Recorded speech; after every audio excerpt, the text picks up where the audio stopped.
वहीं कोर्ट के आदेश के बाद अब नगर निगम देहरादून में अवैध अतिक्रमण पर बुलडोजर चलना शुरू हो चुका है। वहीं अतिक्रमण की कार्रवाई जैसे होती है, कैसे कमेटी का गठन होता है, इन तमाम मुद्दों को लेकर आज एचएनएन 24/7 की टीम ने खास बातचीत की देहरादून के वर्तमान नगर आयुक्त आईएएस गौरव कुमार से।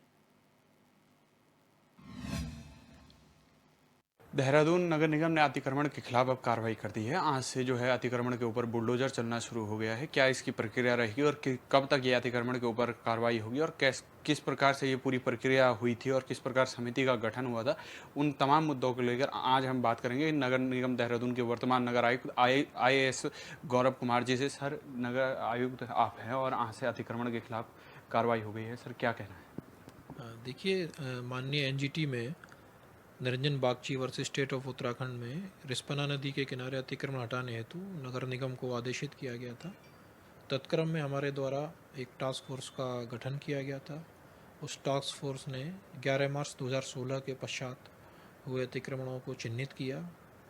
उसमें लोगों को नोटिस भेजे गए, उनको एविडेंस प्रस्तुत करने के लिए कहा गया। कुछ लोगों उनके द्वारा अपने एविडेंस दिए गए जिनको स्वीकार भी किया गया। उसके पश्चात नगर निगम भूमि पर लगभग 74 अतिक्रमण अभी भी बचे हुए थे, जिसके लिए आज से संयुक्त टीम बनाकर प्रशासन, नगर निगम और पुलिस के द्वारा वहाँ पर अतिक्रमण हटाने की कार्रवाई आज गतिमान है। हम उम्मीद करते हैं कि इस सप्ताह के अंतर्गत हम पूरा अतिक्रमण हटा देंगे। सर, जो अतिक्रमण है इसको किस प्रकार कमेटी गठन होती है, क्या प्रक्रिया इसकी होती है? अतिक्रमण हटाने से पूर्व किस प्रकार चिन्हीकरण किया गया? देखिए, नैसर्गिक न्याय के सिद्धांत के अंतर्गत पहले हमको एक फेयर प्रोसेस के अंतर्गत लोगों को आइडेंटिफाई करना होता है। उसके लिए रेवेन्यू रिकॉर्ड्स देखने होते हैं, नक्शे देखने होते हैं, लोगों के पास उनके हाउस टैक्स, बिजली के बिल, पानी के बिल, इस तरह के एविडेंस देखने होते हैं। चूँकि आबादी क्षेत्र है, वहाँ पर इस तरह के एविडेंस से हम ये पता लगाते हैं कि कौन से लोग हैं जो 11 मार्च 2016 के उपरांत उस क्षेत्र में आकर बसे हैं। जैसा कि अवगति है कि हमारे उत्तराखंड राज्य के एक अध्यादेश के द्वारा 11 मार्च 2016 तक की मलिन बस्तियों को प्रोटेक्शन दिया हुआ है, जो कि अक्टूबर 2024 तक है। तो वो अभी नियमितीकरण की श्रेणी में है। उसके अलावा जो उनके बाद में अतिक्रमण हुए हैं वो अतिक्रमण की श्रेणी में आते हैं। तो उसको चिन्हीकरण करने के लिए एक संयुक्त टीम बनाई गई थी और जैसे मैंने अभी जो एविडेंस बताए उनके आधार पर चिन्हीकरण किया गया। सर, क्योंकि 129 मलिन बस्तियां देहरादून में हैं और पूरा रिस्पना जो बिंदाल क्षेत्र है वो एक विस्तृत क्षेत्र है, तो ये जो अतिक्रमण की कार्रवाई होगी वो धीरे धीरे हर मलिन बस्ती में चलेगी या चिन्हित जो कुछ है? देखिए, जैसा कि माननीय एनजीटी के आदेश थे उसमें रिस्पना को के बारे में आदेश दिए गए थे, तो हमारी सबसे पहली प्राथमिकता माननीय न्यायालय के आदेश का अनुपालन करने की है। धीरे धीरे आगे इसमें जो भी न्यायालय के आदेश होंगे, यदि इसको बिंदाल तक ले जाएंगे या अन्य क्षेत्र तक विस्तृत करेंगे तो तत्क्रम में भी हमारे द्वारा अक्षरशः अनुपालन सुनिश्चित किया जाएगा। सर, क्योंकि हमने देखा था, हमने उस समय आपसे बात की थी जब आपकी अध्यक्षता में कमेटी गठित हुई थी और उस कमेटी ने 13 मई को अपनी फाइनल रिपोर्ट आपको सौंपी थी। क्या उस कमेटी का कार्य था और कौन उसमें जो सदस्य थे? देखिए, वो कमेटी बनी थी अपर नगर आयुक्त साहब के अध्यक्षता में बनी थी। उसमें हमारे नगर निगम के भूमि अनुभाग के अधिकारी और कर्मचारी थे, प्रशासन से राजस्व विभाग के अधिकारी और कर्मचारी थे, यूपीसीएल, जल संस्थान, इरिगेशन, इनके और पुलिस, ये सभी विभाग उसमें सम्मिलित थे। सर, एक बड़ा सवाल, ये बड़ी दुविधा मैं कह सकता हूँ लोगों के मन में रहती है कि अतिक्रमण सरकार हटवाती है, लेकिन कहीं ना कहीं न्यायालय का इसमें जब आदेश पारित होता है तत्कालीन तब सरकार काम करती है। इसके ऊपर आप क्या स्पष्टीकरण है? देखिए, उसमें ऐसा होता है कि जब माननीय न्यायालय का आदेश होता है तो वो उसको करना हमारी सबसे उच्च प्राथमिकता होती है।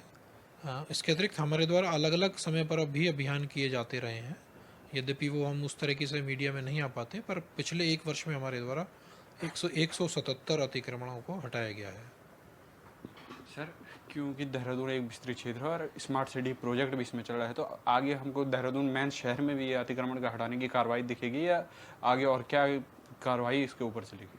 देखिए, अतिक्रमण हमारे द्वारा लगातार हटाए जाते रहे हैं। जहाँ जहाँ से भी शिकायत प्राप्त होती है, हमारा भूमि अनुभाग वहाँ पर जाता है, मौका निरीक्षण करता है, नोटिस देता है और अतिक्रमण हटाता है। तो अभी भी जहाँ पर इस क्षेत्र के अतिरिक्त जहाँ भी अतिक्रमण की शिकायत प्राप्त होगी, नगर निगम उस पर निश्चित रूप से कार्रवाई करेगा।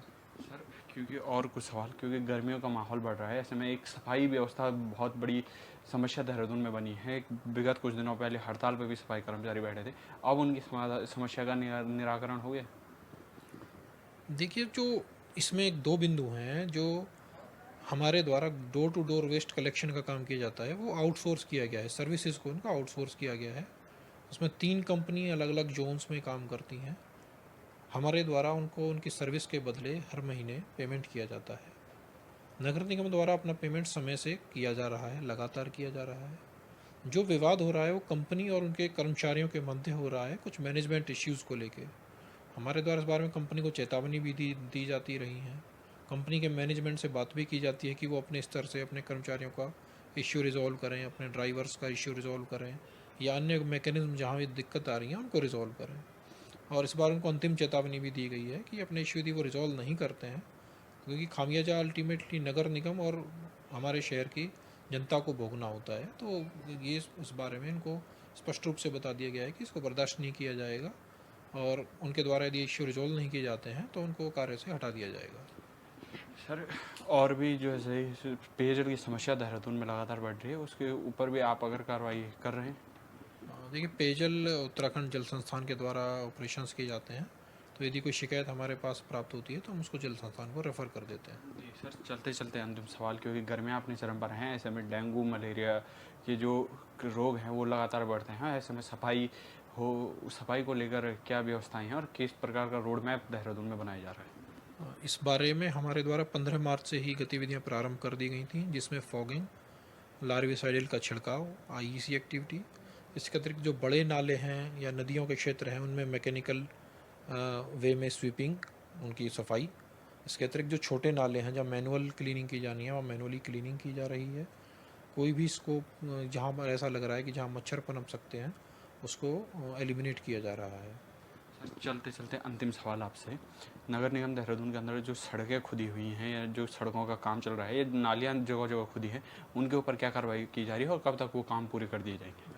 देखिए, इस बारे में कहने के लिए मैं एक सक्षम अथॉरिटी नहीं हूँ, क्योंकि वो परमिशंस जिला कार्यालय से प्राप्त होती हैं। उसके उपरांत कंपनीज़ या जो भी डिपार्टमेंट हैं उनके द्वारा डिगिंग की जाती है। कई बार ऐसा भी होता है कि निगम के क्षेत्र में भी खुदाई की जाती है, तो संबंधित को अवगत करा दिया जाता है और ये आदेश दिया जाता है कि जल्दी से जल्दी उस कार्य को पूर्ण करके रोड को पुनः पूर्व जैसी स्थिति में ला दें।